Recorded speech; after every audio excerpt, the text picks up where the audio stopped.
Assalamualaikum warahmatullahi wabarakatuh. Kami dari kelompok 4 akan mempresentasikan materi tentang ekonomi politik Keynesian. Sebelumnya, saya akan memperkenalkan anggota dari kelompok 4. Yang pertama, Nadhiratul Ninik Masfiah, NIM 184. Yang kedua, Eriska Mariana Aprilianti, NIM 202. Yang ketiga, Andrian Dimas Anggara, NIM 216. Yang keempat, Wahlul Merita, NIM 223. Saya Nadhiratul Ninik Masfiah, NIM 184. Di sini saya akan menjelaskan materi poin pertama, yaitu tentang deskripsi. Pendekatan Keynesian mengajukan sebuah kritik terhadap konsep pasar yang meregulasi dirinya sendiri yang banyak digunakan oleh para pemikir klasik dan neoklasik sebelumnya.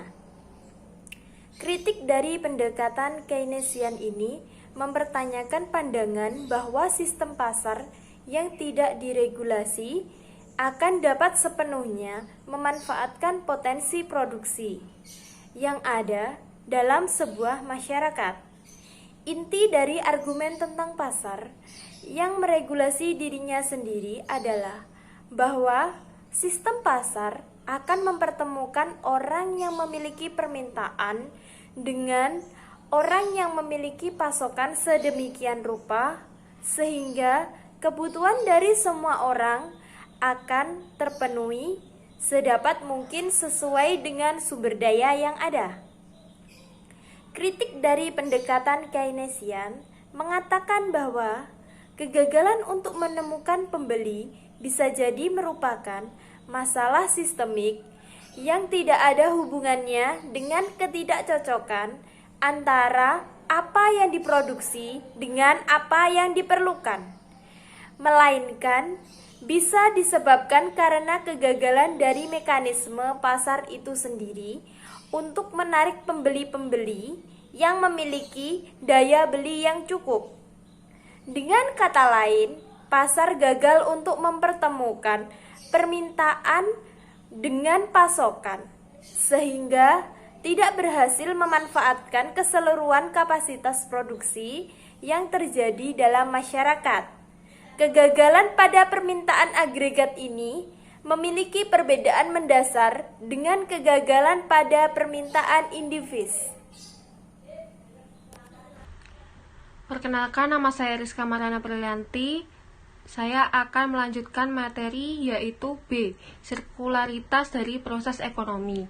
Ide dari pendekatan klasik tentang reproduksi terhadap pembagian kerja sosial mengandung ide tentang sirkularitas, sifat melingkar, berputar, atau berulang. Teori klasik memandang bahwa output dari tiap-tiap proses produksi individu sebagai input bagi proses lain. Kesamaan antara input dengan output ini hanya berlaku pada level agregat atau level makroekonomi. Artinya adalah bahwa aliran input dan output harus kembali ke titik awal lagi agar bisa memulai produksi lagi.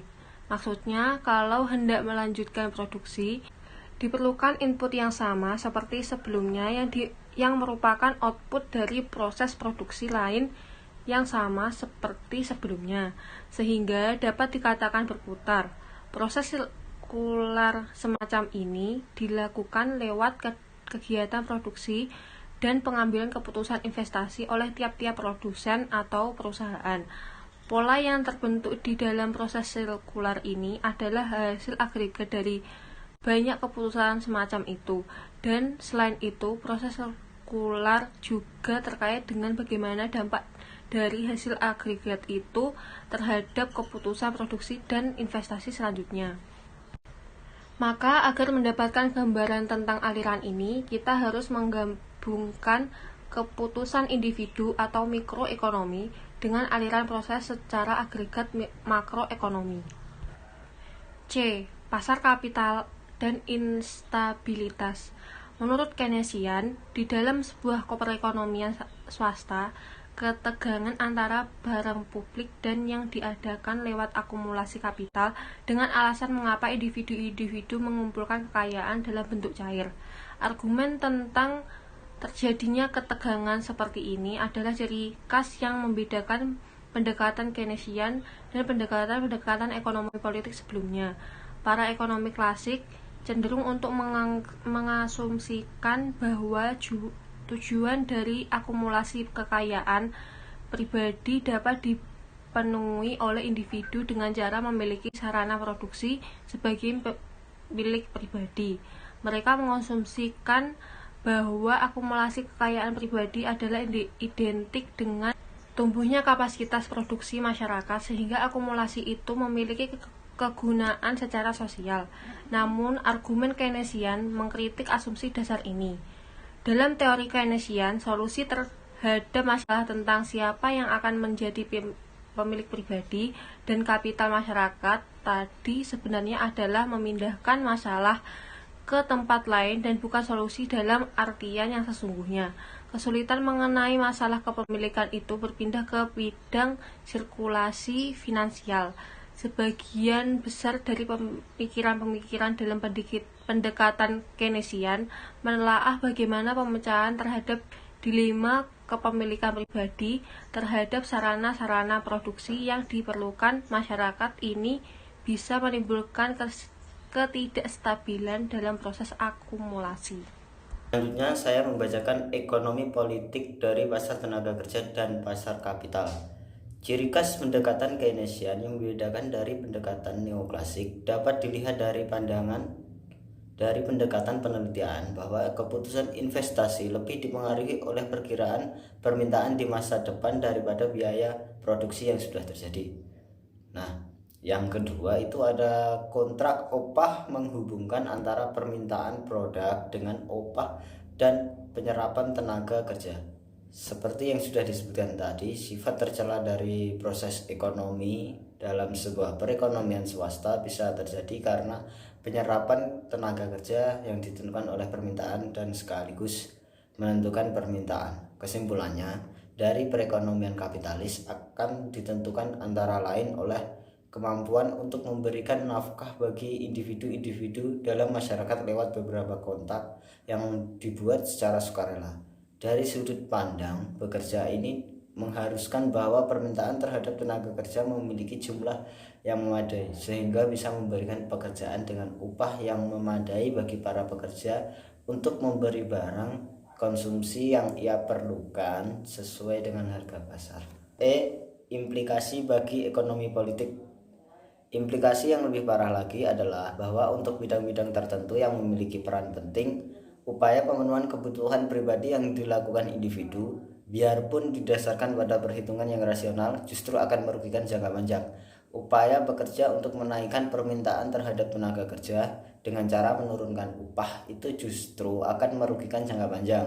Upaya bekerja untuk menaikkan permintaan terhadap tenaga kerja dengan cara menurunkan upah itu justru bisa menurunkan level penyerapan tenaga kerja. Nah, ada kebijakan stabilisasi yang dilakukan negara difokuskan terutama pada kondisi-kondisi sistemik dalam 3 bidang: permintaan agregat, sektor finansial, dan juga harga. Negara terhubung lewat 3 titik dengan aliran ikular, yaitu 1. Pengeluaran pemerintah.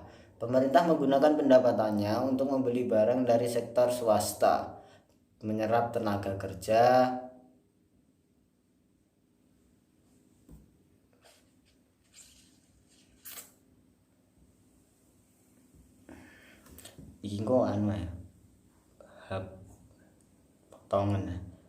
langsung.